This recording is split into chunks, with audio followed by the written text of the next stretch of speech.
is that the people of Brampton want opportunities close to where they live, to learn, to work, to raise families. And they want to increase the healthcare workforce to be prepared to handle our rapidly growing population. Under previous government, Brampton was neglected for far too long. I'm proud to be a strong advocate for this city. Premier Ford, Minister Sarkarias, Elliott, and Dunlop, and I all agree that Brampton must get its fair share. There's so much talent and skill in our great city. Brampton is one of the youngest cities in the country. That is why our government is focused on helping the youth in our community grow and prosper.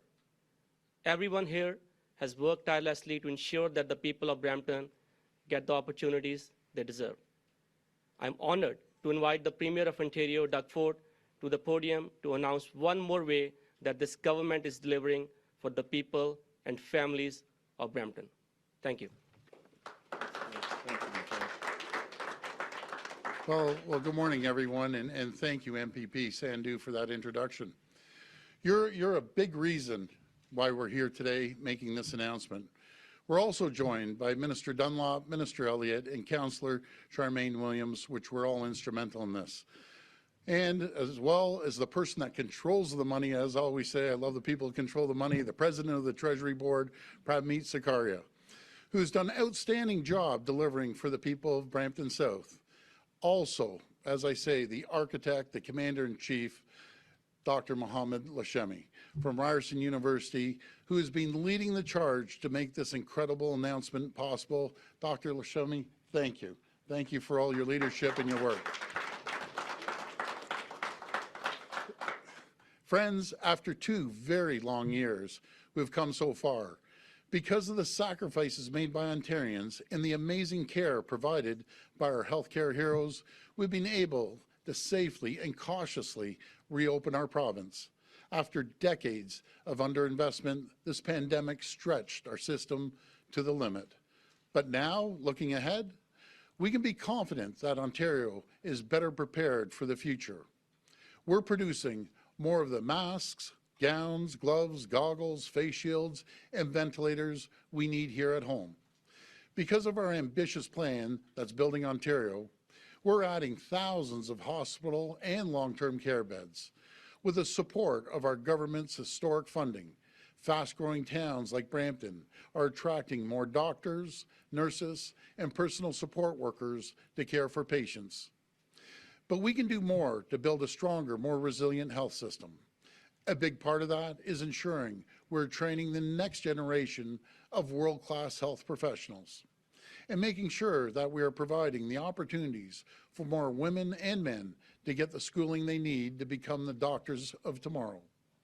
That is why I'm proud to announce our government is making a major expansion to the medical education in Ontario and adding 160 undergraduate positions and 295 postgraduate positions to Ontario's medical schools.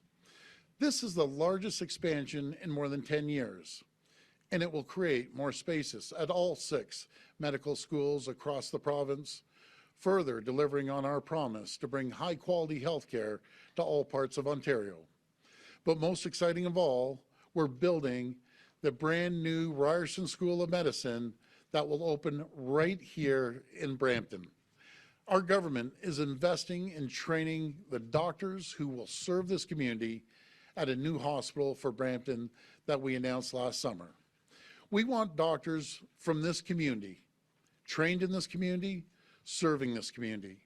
Ontario's doctors are some of the finest in the entire world. We've seen that proven every day over the last 2 years. With this investment, we're supporting more students to take the path to becoming a doctor and creating the family doctors and specialists that will take care of us in the years to come. And we're bringing these opportunities to our growing cities like Brampton, where there is so much talent and strong desire for people to give back to their communities. This is just one part of our efforts to strengthen our healthcare workforce, including adding 5,000 new and upskilled registered nurses and registered practical nurses, as well as 8,000 more personal support workers, With these investments, we're putting the health of Ontarians first and building a stronger healthcare system for the years to come. Our province has come so far, and we can't afford to go back to the politics of no. Instead, your government is saying yes. Yes to training more doctors and nurses, yes to investing in our communities, and yes to building a stronger, more resilient province. Friends, let's say yes to the better and brighter future that the people of Ontario deserve. Thank you, and God bless the people of Ontario. Now, I'll hand it over to my good friend, Dr. Lachemi.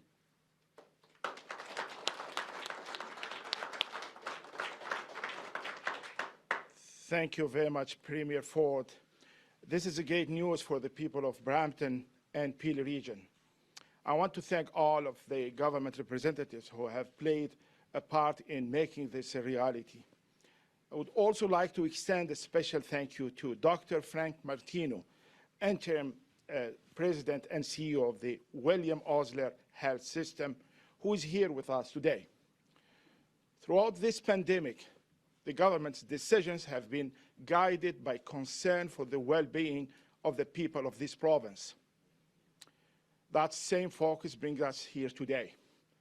For the past 2 years, the people of Brampton and Peel and Ryerson University have been working to shape plans for a new kind of a medical school, an innovative school that reflects the needs of this diverse and fast-growing region. Brampton deserves a medical school that is based on the kind of healthcare this community needs. Today's announcement is a major investment in the future of Brampton, and we thank Premier Ford and his government for this demonstration of confidence in Ryerson to help make this happen. Thank you very much.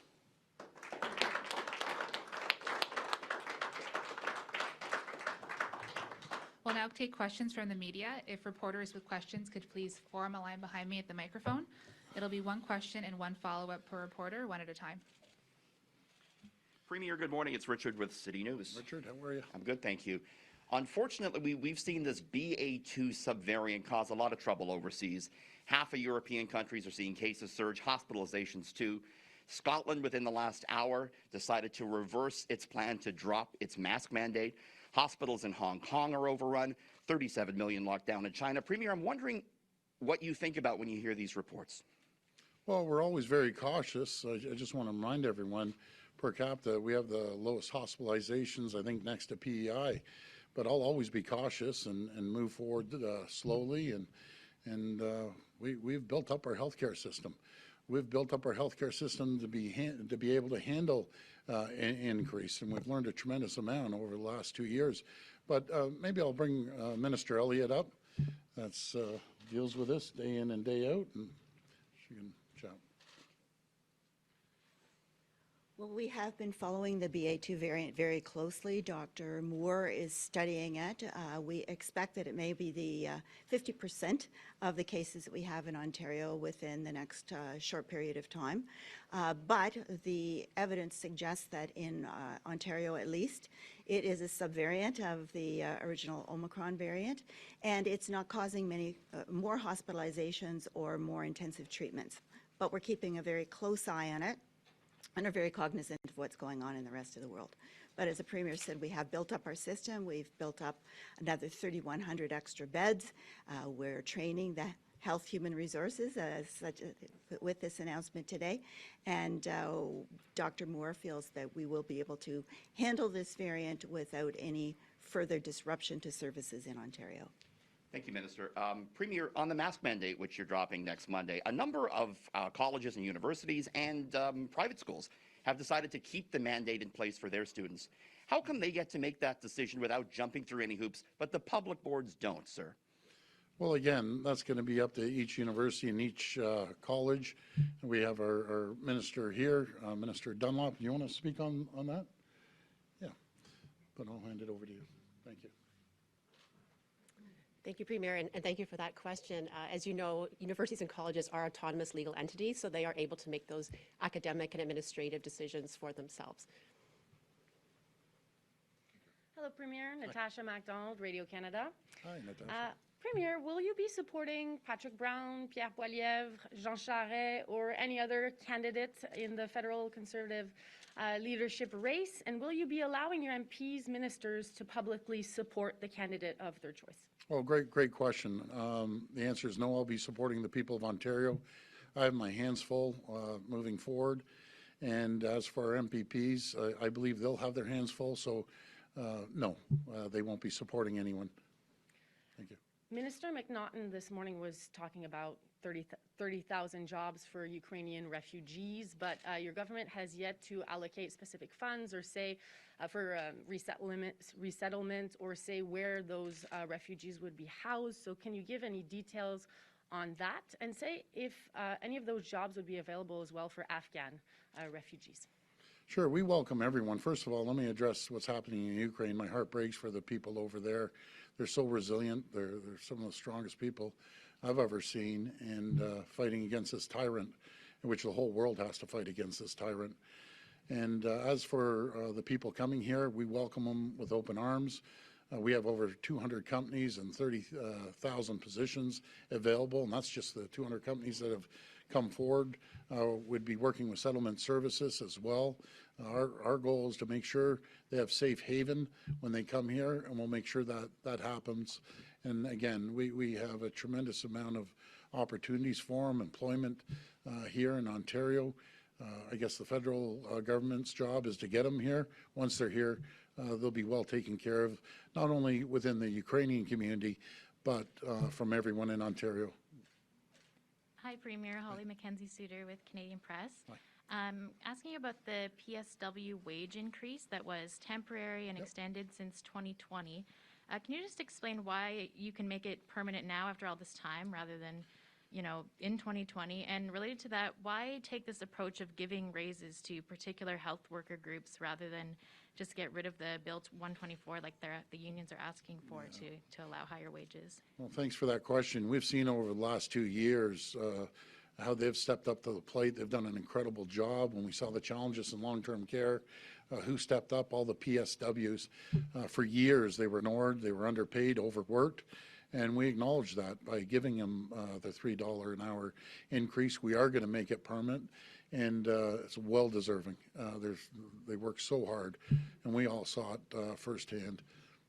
Thanks. And on another topic, college professors, instructors, and other academic staff are planning to go on strike Friday if the colleges don't agree to send their negotiations to binding interest arbitration. What's your reaction to that, and do you think the timing of a full strike makes sense? I don't like when anyone goes on strike, especially in these conditions when we went through such tough times. But again, I'll call my great minister up here and she can answer that.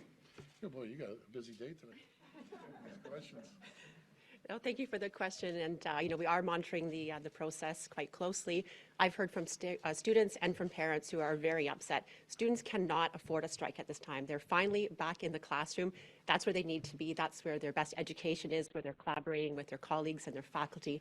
We've seen the resiliency of faculty, students, and colleges come together during COVID to ensure that students continue their education. And so I hope to see everyone back to the table and making sure that we respect the bargaining and come to a deal. Hello, Premier. This is Grant First from the Brampton Guardian. Just wondering about the timelines for the medical school, when they're planning on opening and what's going to happen with that. Well, we'll do it as quickly as possible, but I'm going to send it over as I joke around with him, the Commander-in-Chief, Dr. Lachemi.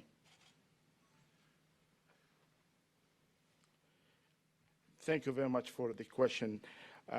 In terms of timing, we have to work with the community, and we have engaged the community here in Brampton and the Peel region in many conversations. We'll continue those conversations. We are also actually in conversation with the city of Brampton, because it's important to work with the leadership of the council there.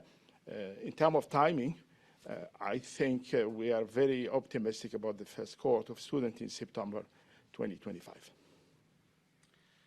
Next question would be just about the hospital, the Peel Memorial expansion. Are any updates on that, or where are we at on that file? Are we still planned for opening in 2023, or? It is, and I hate to keep passing the questions because this falls under the minister, so maybe the Minister of Health can come up. But with that, we're going to move as quickly as possible. If they need MZOs, we'll issue the MZOs to get that hospital up and going. They were ignored from the previous administration for decades. This is a growing community, and we need to make sure that they aren't forgotten about. Well, we certainly know that the people of Brampton need more health services, and we have already invested over $18 million in expanding the care that's available 24/7 through the clinic. But we're also working very closely with them to get the final drawings ready as soon as possible, move them through the ministry, and get the shovels in the ground as quickly as we can. This will be the last question. Hey, good morning, Premier. On the PSW pay, I know part of the hurdle before was you were giving money to the corporations, which then had to give the money to the PSWs. How did you guys figure a way around that hurdle? Are you guys paying the PSWs directly? Could you take us through that? Well, again, I'm going to go back to the reason why they got the pay, Colin. They got the pay because they've worked their back off and they've been ignored for many, many years from the previous administration. Now we're going to implement it as a permanent pay hike, as a $3 increase, and it's well deserving. Okay, on another topic, masking. So next Monday, the return of the legislature, of course. What are you telling your progressive conservative MPPs? Are they allowed to, in the legislature, wear their masks if they want to? Or is the edict from the Premier's office, you know, March 21st, masks off, we'd like you to keep your masks off? No, that's going to be up to them, and it's really, again, up to the Speaker, which has done an incredible job. And I'll say this about all parties. No matter if it's the Green, the Libs, the Dippers, or the PCs, you know, everyone's going to follow the proper protocols. And if you want to keep your mask on, God bless you. You can keep your mask on. And if you don't, then that's fine too. But I always side on the air of caution. And for the first few days, I'll be keeping my mask on. Thank you, Premier. Thank you. Thanks, everyone.